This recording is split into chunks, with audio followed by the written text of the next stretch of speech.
I'm Larry Cooperman, head of business development for Night Dive Studios, better known as Larry Night Dive on the internet, and I manage the business relationships for Night Dive Studios. And my name is Kevin Cloud. I recently retired from id Software after working there for almost 32 years. And so just coming back to QuakeCon to see everybody and catch up with old friends. So our first project together was Doom 64, but I didn't work directly with you. Jason Bergman was the producer at Bethesda, but I was aware of you being in the background on that.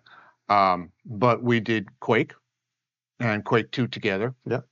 And the interesting part about that, so we've been working together for I guess 4 years probably. Mm-hmm. This is the first time that we've ever met in person. Yeah, sure is. I worked at Soft Disk in Shreveport, Louisiana. And that's where I met the John Carmack and John Romero and Adrian Carmack and Tom Hall and Jay Wilbur and all the guys. And so I started there as an artist, maybe in 85 or 86. I'm not quite sure what exact date it was. But and then over time moved up to doing some producer work and things like that. And then when Adrian and John and Tom and Romero left to form their own company, they were still providing games back to id Software. I mean, back to Soft Disk, excuse me. And so I was overseeing some of those games coming in. And one day I'm on the phone with Romero and Tom, and they said, hey, we were looking for an artist. There was another guy at Soft Disk that they were looking to hire, but he didn't want to relocate. And I was like, hey, I'd love to come on board. And luckily, my wife Lacey was excited to for an adventure to move to a new state, and I was excited to just the possibility to get into games. At that point, they had sent an early version of Wolfenstein 3D, which I was completely enamored with. There was just maybe a couple of rooms, a door that would open. It had all the sounds, and I could sit there and move back and forth real slow and see the parallaxing between the plant and the walls and stuff like that. And I was just thrilled with it. I thought, well, I've got to work for these guys. This would be great. And so they gave me the thumbs up. And I came on board really to kind of do both doing some art and also doing some packaging and printing and advertising layout and stuff like that. And so my first project was Wolfenstein 3D with them. And it was kind of catching the tail end of that. They had already, the game I think was originally going to be both an EGA and a VGA game. So 16 colors and 256 colors, but they had transitioned all to 256. And Adrian was just so fast, and it's just a fantastic pixel artist, and so just the opportunity to sit down and work alongside him is a lot of learning curve to go through. I remember working on the first boss character. It almost took me like 2 weeks, and I thought, oh my God, I'm going to get fired. Just working on this for 2 weeks, it seems like it's forever. But they're great. And the whole team accepted me in, and so that's sort of that's the beginning of it. So I had a whole career before gaming. The virtues of living a long life. Had a whole career before then. In at the end of 2000. I received an email from a company based in Michigan that was looking for a sales manager, which is something that I was comfortable doing. A company called Stardock Systems in Livonia, Michigan. The email said, "Come work in beautiful Livonia, Michigan, where it's always sunny and 72 degrees." I don't know if you've ever been to Michigan in December, but it is neither sunny nor 72 degrees. So I thought that was pretty funny, and I responded back, and we started a dialogue. Well, long story short, I ended up coming to work for Stardock beginning in 2001. First game that we sold was the Corporate Machine. And it began a career that lasted 11 years. We developed a Steam competitor platform called Impulse. I was biz lead on that. got to work with all the major companies, and then that platform was sold to GameStop. I joined GameStop for 2 years, what I like to refer to as the dark times. But after I was shown the door at GameStop, I decided that I wanted to get back into something more creative, and I began to cold call studios that I thought were interesting and that might benefit from my talents. And I think calling Steve at Night Dive was either the second or the third call that I made. From the moment that Steve Kick and I spoke with each other, we knew that it was going to be a beginning of a beautiful friendship, and that's lasted coming up close to 11 years. So I wouldn't call it hand modeling per se. So if you're talking about my hand and arm in Doom, Yeah. so to kind of answer that, it take a little bit of a step back. So our goal for Doom, the art direction for Doom, was to push into this sort of dark and gritty style, and we're experimenting with a lot of ideas, and we felt like that the sort of image that you could capture through like a video camera and then bring that down to 256 colors, which is our limit on Doom. It was a VGA game. That got us a bit closer to what we were shooting for. Coming off of Wolfenstein. Wolfenstein was more of sort of a colorful game, a little more cartoony, and if you recall, it was basically a 3D maze. It was orthogonal and had set ceiling heights, no floor and wall textures.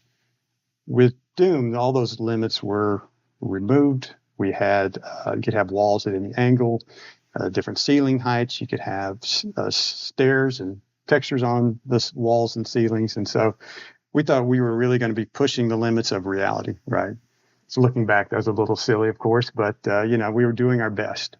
And so to get that accomplished, we had a Magnavox EasyCam or something like that. We hooked up to a tripod, and we would capture images using that.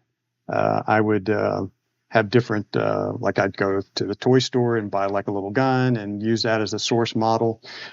Adrian would actually draw things out on and using colored pencil to capture like a wall image or something like that. He would then, because he was also a great just traditional artist, and bring that in, and it really kind of blended all that together. And so one day I was asked by the guys to design a punch animation and a pistol shooting, and so the logical source for that was just my own arm. I wouldn't borrow somebody else's arm for it, and that's how we got that in. But yeah, certainly beats going to the morgue and try to. Yes. But there's also there's. Like my kneecap is in the game. We just looked for every source we could to kind of come up with something interesting and unique for the art style. I tell people all the time, this is the first time that we've met in person, but Kevin's been in my PC for decades. That's scary. Let me out. They didn't tell me that they were going to do that.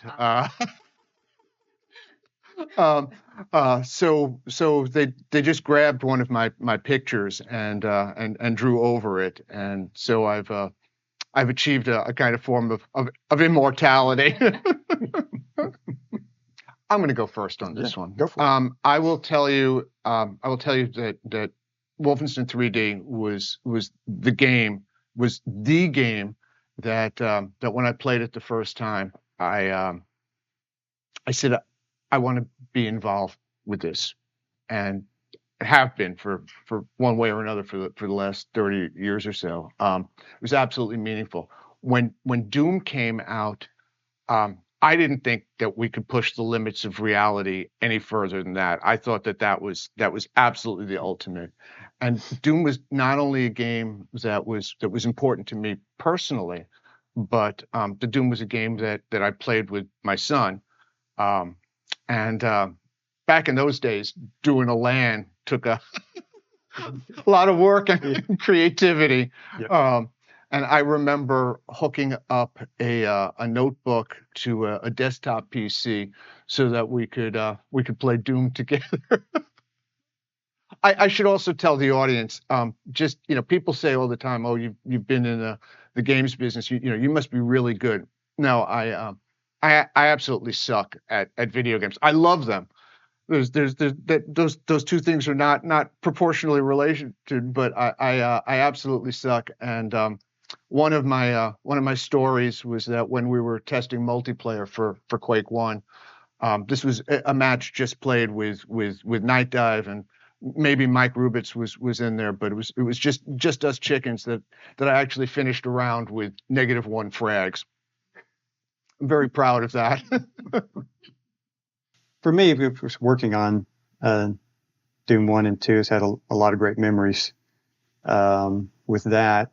It's interesting when you're a game developer, you don't really experience the game in the same way that the players do, because they get the final product, and what you remember about it is sort of the development process and the friendships and the moments and things like that.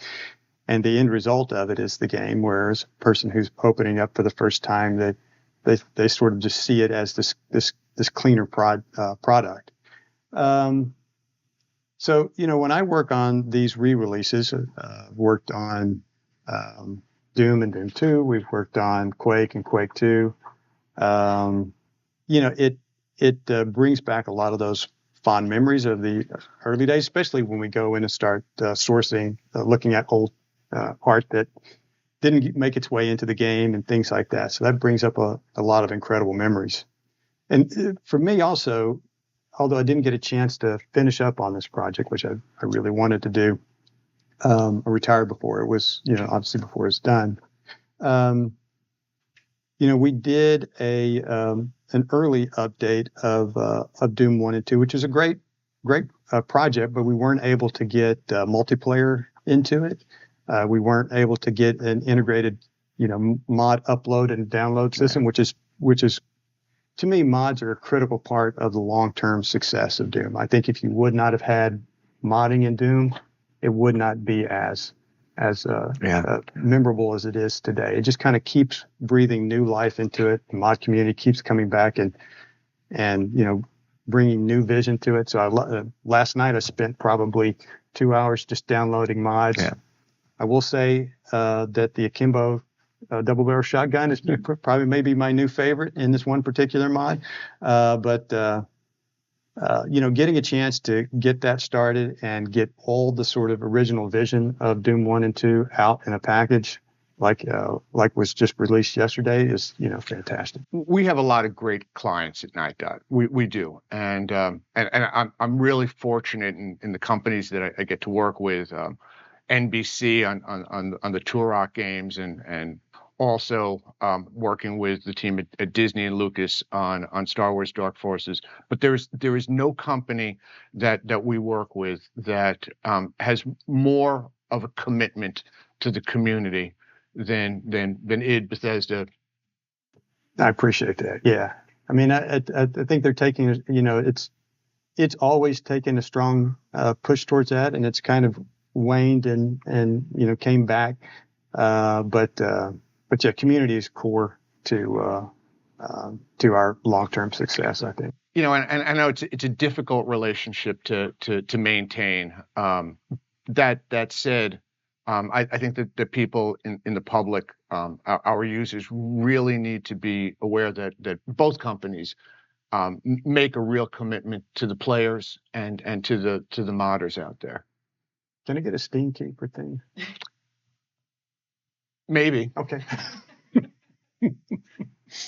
Like I said earlier, just getting a chance to, of course, working at id, you just go back and dig around in the old storeroom online and find some of these things. But it's great to see it all brought together and packaged up and presented the way it's done in id Vault.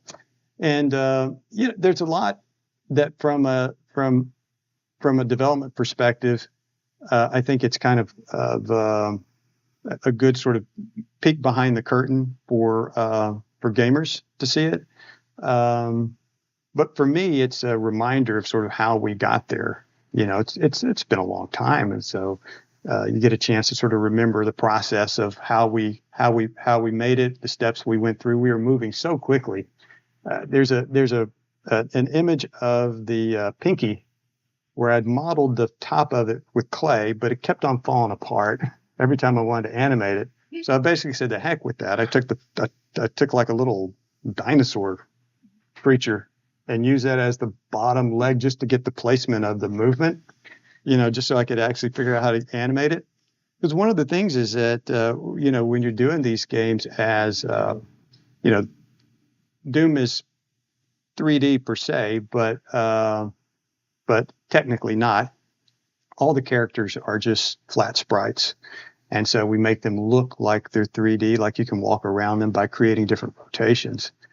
And it's a challenge to create these dynamic poses and then try to figure out what it's going to look like when you rotate it, 45 degrees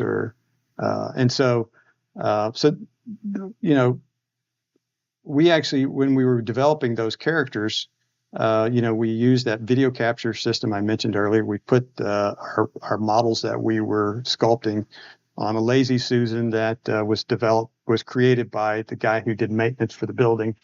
But anyway, the reason I was thinking about all that is because of I forgot all about trying to get that thing modeled in clay, having the legs fall off, and just sort of giving up and, okay, I'm just going to get like a little dinosaur.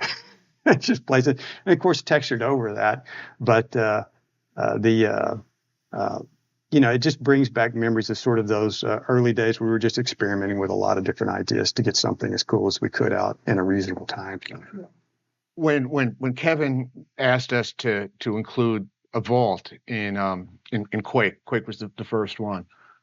It was an idea that resonated so much with the team at Night Dive that we're including it in our titles going forward. People that have played Star Wars Dark Forces have seen the vault there. I'm gonna get very serious for a minute and say if we all believe that games are art, and they surely are, and if that's the case, then the people that make games in one capacity or another are artists, and the work deserves to be preserved. And that's something that's really important. When you began talking at the beginning, you rattled off some gaming industry royalty: John Carmack, John Romero, Jay Wilbur. While we have these people, I've been fortunate enough on System Shock to work with Paul Neurath and the great Warren Spector. While we have this generation, while they're still with us, it's important that we capture and preserve for the future how the gaming industry got started, how we began this process of creation. And if you stop and you think about it, the gaming industry is really a unique fusion of both artistic sensibilities and biz dev, Sure. and I kind of think of myself as being on both sides of that fence. But it's really important, and if for no other reason than to preserve our common history. I was devastated by what happened with Game Informer less than a week ago. Not just the personal, all of those people that lost their jobs and what that does to housing and to food, but also the devastation of all of this history, of all of these articles, of all of this work that was done that's now gone, and at least possibly unrecoverable. It's a shame to see that happening in our industry. We're both so rich and so poor at the same time. No, that's well put. Yeah, I agree 100%. That for me, the industry is so dynamic. Yeah. And there's such a wide range of games coming out every year and a huge range of game companies. Back when we started, traditionally everything was on the shelf. You'd have to go through a publisher. Everything was pretty locked down. Yeah. We were lucky enough to sort of arrive at this time in which shareware was this great opportunity for a small company to get out there and just make something and release it. And, that's still happening every day. There's, a group of 5 guys or 10 guys that are going to come out with a game either this year or the next year that is going to blow away 100-man teams because they've got a fantastic idea and they can get it to market with little to no money involved, little to no advertising budget. And that opportunity still exists. And as long as that is keeping on, and look, I love AAA games. And I love working on the bigger projects as well. But as long as that keeps on going, you'll get new ideas, fresh games that keep getting churned out, and new opportunities for talent to get into the industry, which this industry is driven by talent. There's no doubt about it. Absolutely. And you're 100% right. From the Night Dive perspective, we've also been more than fortunate. We've been really lucky. The acquisition by Atari last year. A lot of people said, "Oh, it's going to be the end of Night Dive. They're not going to be able to do the kinds of stuff that they did." And little did they know that we were not only going to do the same kinds of stuff that we did in the past, we were going to do more of it. But the single biggest question mark that was in people's heads is Night Dive going to be able to release the quirky games, not the mainstream ones. I mean, come on, when you get asked to work on Doom 1 and 2, I mean, it's not like there wasn't a whole lot of hesitation. Gee, I don't know if we should do that project. But I want to give a shout out to our friends at Atari, and particularly to Wade Rosen, who has been 100% supportive and has allowed Night Dive to release titles that not necessarily mainstream. Go play PO'd. I think it's important to get those out. The thing is that there's an audience for them. And if something's fun, 20 years ago or 10 years ago or whatever, it's still going to be fun today. Absolutely. And the other thing that I've said is, going back to my former point, if this is art, I don't want to be the arbiter of what's good art and what's. I mean, you look at the history of art. You look at all of the people who were not recognized within their own lifetime. I mean, is anybody going to argue whether Vincent van Gogh is an artist or not, or whether Beethoven wrote some pretty good music? Right. I think he was in the Ramones, but those people were not recognized. The brilliance of what they did was not recognized during their own lifetimes. And it's only in retrospect that people look back and go, "Oh my God, this was so important," or "This was so influential." Well, I am, like I mentioned earlier, I'm retired. My wife and I actually moved up relocated from Texas to Virginia to be a little closer to the kids. Both of my kids are in Ohio, and we're about 5 hours away. So this seems like a good, convenient location. And so we bought a little farm up in Virginia. And actually what I've been spending the most of my time in the last few months doing is tractor work, spending it on a tractor. So unfortunately I have not had a lot of opportunity to dig into new games since the start of the year. And that's why when I got a chance to get my hands on the Doom 1 and 2 release, I spent like hours and hours. I probably spent 4 hours last night playing through the single player, then jumping in, playing some multiplayer, then downloading mods, just to see, what content, folks are putting out, that they wanted to upload to the back end. So yeah, it's really terrible that old men like us have to do that kind of labor in our golden years. Have to spend hours. Hey, if we've got a minute left, I'm usually the professional one at Night Dive, but I'm gonna deviate from that on this special occasion. Today is my son's birthday, so I'm gonna wish John a happy birthday, and I'm hoping that my daughter and granddaughter in North Carolina are gonna watch this. So let me just say to Lauren, all my life I wanted to be somebody, and here I am.